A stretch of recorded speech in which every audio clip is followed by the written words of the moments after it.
Welcome to my channel home maker சமையல். நம்ம இன்றைக்கி என்ன பார்க்க போகிறோன்னு பார்த்திங்கன்னா, நம்மளோட ஸ்கின்னுக்கு இரிட்டேஷன் அந்த மாதிரி சின்ன சின்ன பிரச்சனைலாம் இருக்கும். வெயிலில் வேர்க்குரு அந்த மாதிரிலாம். அதுக்காக நம்ம ஒரு சூப்பரான சோப் ப்ரிப்பேர் பண்ணலாமா? இதுக்காக நான் எடுத்துக்க பொருள் என்னென்ன பார்த்திங்கன்னா, வேப்பிலையும் கூட பார்த்திங்கன்னா கத்தாழை அண்ட் குப்பைமேனி இலை இது நான் எடுத்திருக்கேன். இது கூட பார்த்திங்கன்னா ஒரு சில பசங்களுக்கு பார்த்திங்கன்னா நிறைய புண்ணு வரும் சின்ன வயசில் மண்ணில் விளையாடி. அந்த மாதிரி இருக்க பசங்களுக்குலாம் பார்த்திங்கன்னா இது கூடவே தும்பச்செடி சொல்லுவாங்க. அந்த செடியோட பூவும் அதையும் பார்த்திங்கன்னா மொத்தமாக சேர்த்து நம்ம இது கூட ஆட் பண்ணிக்கிட்டால் கொஞ்சம் நல்லா சூப்பராக கிளியர் ஆகிடும். நம்ம நம்மளோட ஸ்கின் ப்ராப்ளத்துக்கு தனியாக பொருட்கள் அந்த மாதிரி ப்ராடக்ட்லாம் வாங்கி யூஸ் பண்ணாமல் நம்மளே பார்த்திங்கன்னா இது ரொம்பவே இயற்கையாக நம்மளே செஞ்சு யூஸ் பண்ணிக்கலாம். வேப்பிலெலாம் பார்த்திங்கன்னா நல்ல ஒரு கிருமி நாசினியாக இருக்கும். இது கூட பார்த்திங்கன்னா மஞ்சள் ஆட் பண்ண போகிறோம்.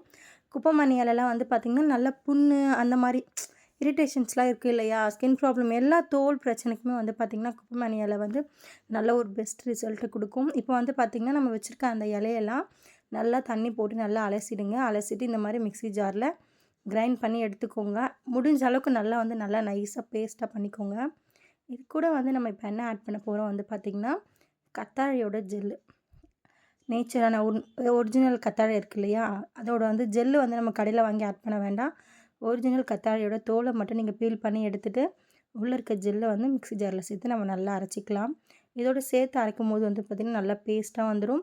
உங்களுக்கு இந்த மாதிரி சரியாக வரல அப்படின்னா பார்த்திங்கன்னா வடிகட்டி எடுத்துக்கோங்க. இது கூட பார்த்திங்கன்னா 1 ஸ்பூன் மஞ்சளும் 1 ஸ்பூன் அளவுக்கு பார்த்திங்கன்னா கஸ்தூரி மஞ்சளும் நான் ஆட் பண்ணியிருக்கேன்.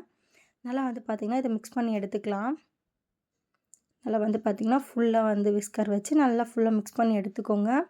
நம்ம பார்த்திங்கன்னா இது கூடவே நான் கிளிசரின் பேஸ் தான் எடுத்திருக்கேன். நீங்கள் உங்களோட கிளிசரின் பேஸ் வாங்க முடியல அண்ட் கோட் மில்க்கும் வேண்டாம் அப்படின்னு நினைக்கிறவங்க பார்த்திங்கன்னா பியூர் சோப் இருக்குது இல்லையா, அதை நீங்கள் யூஸ் பண்ணிக்கலாம் சோப் பேஸாக. இப்போ பார்த்திங்கன்னா நான் 400 கிராம் அளவுக்கு எடுத்திருக்கேன். சேம் அதே அளவுக்கு தான் பார்த்திங்கன்னா அந்த இலையோட மெஷர்மெண்ட்ஸும் மெஷர் பண்ணி வச்சுருக்கேன். இந்த மாதிரி க்யூப்ஸாக கட் பண்ணி போட்டுக்கலாம். கட் பண்ணி டபுள் பாயிலிங் மெத்தட் யூஸ் பண்ணி நம்ம பார்த்திங்கன்னா இதை நல்லா பாயில் பண்ணி எடுத்துக்கலாம். இப்போ பார்த்திங்கன்னா தண்ணி நல்லா கொதிச்சிட்ருக்கு. இந்த மாதிரி டைமில் மேலே ஒரு பாத்திரத்தை வச்சு நீங்கள் பாயில் பண்ணும்போது பார்த்திங்கன்னா நல்லா மெல்ட் ஆகிடும். பாருங்கள் நல்லா மெல்ட் ஆகிறது தெரியுது.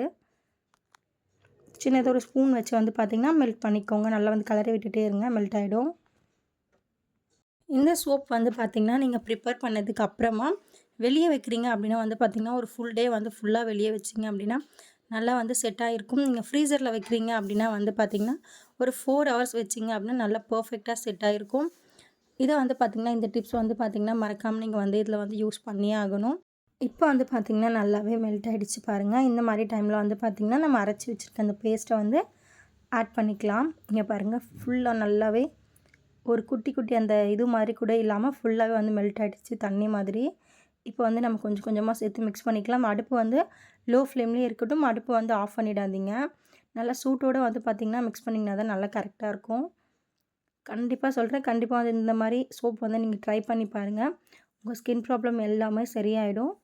கண்டிப்பாக நீங்கள் ட்ரை பண்ணுங்கள். இந்த மாதிரி பார்த்திங்கன்னா ஒரு சின்ன பாக்ஸில் தேங்காய் எண்ணெய் அப்ளை பண்ணி வச்சுருக்கேன். நம்ம அப்ளை பண்ணதுக்கப்புறம் சூடு ஆறுனதும் நம்ம இந்த மாதிரி ஊற்றிக்கலாம். உங்களுக்கு எந்த அளவுக்கு வேணும் அப்படின்றத பார்த்து நீங்கள் ஃபில் பண்ணிக்கோங்க.